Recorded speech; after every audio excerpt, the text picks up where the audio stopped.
खबर सिर्फ सच की। गोवर्धन ने दिया मुकदमा दर्ज कराने की चेतावनी। चुनाव के समय सुर्खियों में रहने वाले गोवर्धन सोनकर ने शुक्रवार को अपने पुरानी बस्ती स्थित कार्यालय पर प्रेस वार्ता के दौरान ये कहकर सनसनी फैला दी कि बहुजन समाज पार्टी में महोदेवा विधानसभा से टिकट दिलाने के नाम पर उनसे कुल 43 लाख रुपए वसूले गए। गोवर्धन सोनकर ने चेतावनी दी कि यदि उनकी 43 लाख रुपए बसपा नेताओं ने वापस नहीं किया तो वो नामजद मुकदमा दर्ज कराने को मजबूर होंगे। गोवर्धन सोनकर ने पत्रकारों से बातचीत में कहा कि बसपा कोऑर्डिनेटर घनश्याम खरवार उनसे मिले और कहा कि आप बसपा में शामिल हो जाइए, आपको पार्टी महादेवा से टिकट देगी। गोवर्धन ने कहा कि उन्होंने स्पष्ट कहा कि उनका बहुत शोषण हुआ है, धोखा ना हो। इस पर घनश्याम खरवार ने आश्वासन दिया कि ऐसा नहीं होगा। उनके कहने पर अलग अलग किस्तों में कुल 43 लाख रुपए लिया गया। ये भी कहा गया कि कुछ पैसा पार्टी फंड में जमा कराने के लिए बसपा जिला अध्यक्ष जय हिंद ने भी लिया है।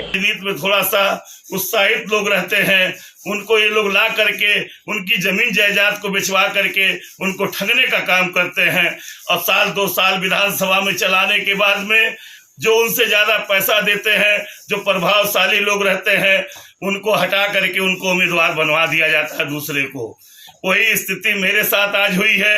हमने अपनी एक दुकान साउ धर्मशाला के सामने 65 लाख का जो अपने बच्चों के लिए बनवाया था, 65 लाख की मैं दुकान बेच करके उसमें से मैं रुपया घनश्याम खरवार को ले जाके दिया और पार्टी कार्यालय पे वो हमको लेकर गए, पैसा दिए। उसके बाद हमको कह रहे हैं अपने लड़के को ला करके यहाँ पे फिर लक्ष्मी खरवार को ला करके यहाँ विधानसभा में उन्होंने स्टैंड कर दिया और अपने कोऑर्डिनेटर होने के दम पे, पार्टी में पावरफुल होने के नाते हमारे टिकट को कटवा करके अपने बेटे को लड़ाने का वो काम कर रहे हैं। पूरे उत्तर प्रदेश में हर उम्मीदवार के साथ बहुजन समाज पार्टी के कोऑर्डिनेटर लोग इसी तरीके से काम कर रहे हैं।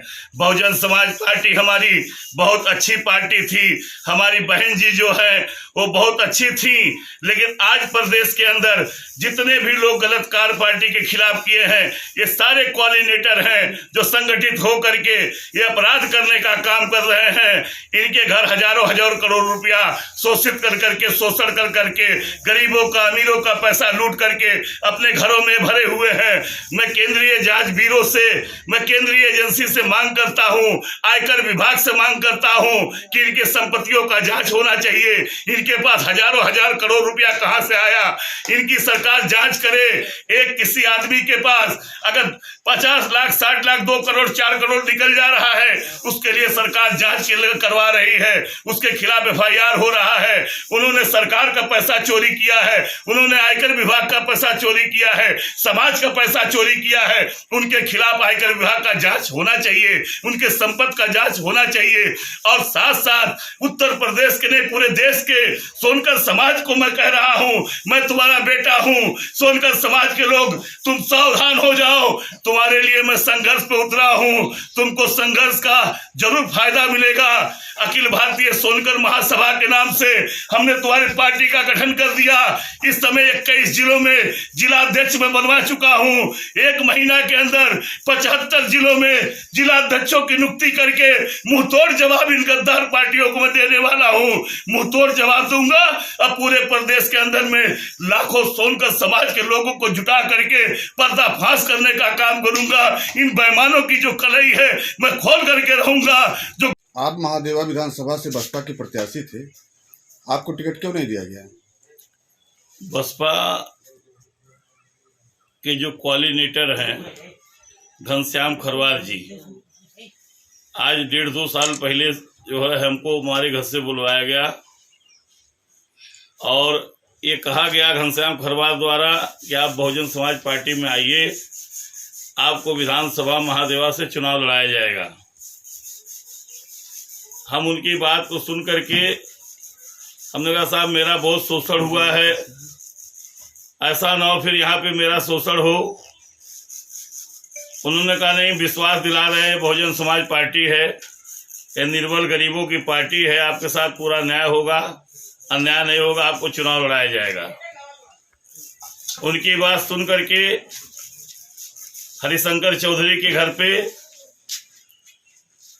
मैं प्रभावित होकर के बहुजन समाज पार्टी को मुझे ज्वाइन करवाए और फिर उन्होंने कहा कि आपको पार्टी फंड में कुछ पैसा देना पड़ेगा। हमने कहा साहब ठीक है, मैं बहुत पैसा तो मेरे पास है नहीं, लेकिन 10 लाख रुपया हम पार्टी फंड में जमा कर देंगे। उन्होंने कहा नहीं, कुछ और आपको देना पड़ेगा। हमने कहा साहब आप ही बता दीजिए क्या देना पड़ेगा, हो सकता है हमारी पहचान ना हो, तुम कहाँ से दे पाएंगे। तो उन्होंने कहा 25 लाख रुपया आपको जमा करना पड़ेगा, आपको बहुजन समाज पार्टी से टिकट मिलेगा लड़ने के लिए। हमने कहा साहब ठीक है, हम 25 लाख रुपया जमा करेंगे। लाख रुपया हमारा घनश्याम खरवार जी एक बार जमा करवाए और 1 लाख रुपया फिर दोबारा गए बहन जी से मिलने के लिए, मुलाकात नहीं हुई, वो रुपया जय हिंद के माध्यम से 1 लाख रुपया जिलाध्यक्ष ने जमा करवाया। आपने अब तक कुल कितना पैसा दिया? अब तक सब मिला करके 40 लाख रुपया हमारा लिया गया है और 3,20,000 रुपया घनश्याम खरवार विधानसभा मेंटेनेंस के लिए अपने घर पे हमसे लिए, जिलाध्यक्ष ने दिलवाया। 43,000 से ऊपर आप? जी 43 लाख जी। और कम से कम 25 लाख रुपया मेरा चुनाव प्रचार प्रसार में लगा था, जो कि मैं पार्टी के लिए कार्यरत था, मैंने काम किया, ये पैसा मुझे नहीं चाहिए। लेकिन जो चुनाव के नाम पे हमारा पैसा जमा करवाया था, हमको टिकट नहीं दिया गया है, तो उस पैसे की वापसी हमारी होनी चाहिए। आज लोकतंत्र में इस तरीके से जो लोग कर रहे हैं, आज लोकतंत्र में कुठाराघात लोग कर रहे हैं, संगठन बना के पार्टी बना करके एक संगठित रूप से ये लोग योजनाबद्ध तरीके से घनश्याम खरवार द्वारा पूरे प्रदेश में, पूर्वांचल में